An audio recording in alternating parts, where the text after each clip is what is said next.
గత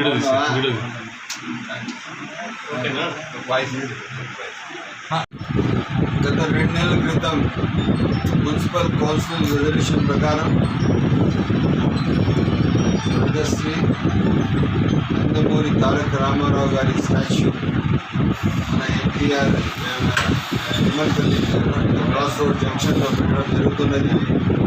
దీనికి మా ఆర్జే వెంకటేశ్వర గారు స్టాచ్యూ ఆడ కట్టే నిర్మాణ ఖర్చులు కానీ ₹1,00,000 తన వంతు సాయంగా మరొకసారి పార్టీలో ఉన్న తన బాధ్యతను చాటుకుంటూ పార్టీ విధేయతను పలుకుతూ అన్ని విధాలుగా మనం కలిసి నడుస్తున్న ఆర్జే అన్న గారికి మా నాయకులందరికీ ప్రత్యేక ధన్యవాదాలు.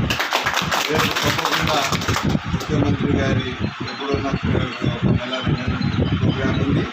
ఆ ప్రోగ్రాంలో తప్పకుండా ఈ స్టాచ్యూ ఓపెన్ కూడా ఉంటుందని చెప్పేసి గత వైసీపీ ప్రభుత్వంలో మదనపల్లిలో ఎన్టీఆర్ పూర్తి స్టాచ్యూ లేదు అనే బాధ తెలుగుదేశం కార్యకర్తలందరికీ చాలా రోజులుగా ఉంటుంది. ఏ విధంగా అయినా సరే మదనపల్లిలో పూర్తి స్టాచ్యూ నిర్మించాలని చెప్పి నేను మొదటగా అనుకోవడం జరిగింది. దానికి షాజహాన్ బాషా గారి నేతృత్వంలో మున్సిపాలిటీలో వైసీపీ మెజారిటీ ఉన్నా అక్కడ ఏకగ్రీవ తీర్మానం చేసి షాజహాన్ బాషా గారు నిమ్మనపల్లి రోడ్ సర్కిల్లో ఎన్టీఆర్ స్టాచ్యూ పెట్టడానికి తీర్మానం చేశారు. దానికి నా వంతు సాయంగా మొదటగా ₹1,00,000 విగ్రహానికి నేను డొనేట్ చేస్తున్నాను.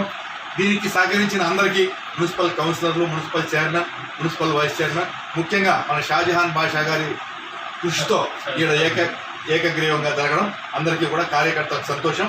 ఎన్టీఆర్ విగ్రహాన్ని మదనపల్లిలో తొందరలోనే పెట్టడం జరుగుతుందని తెలియజేస్తున్నాను.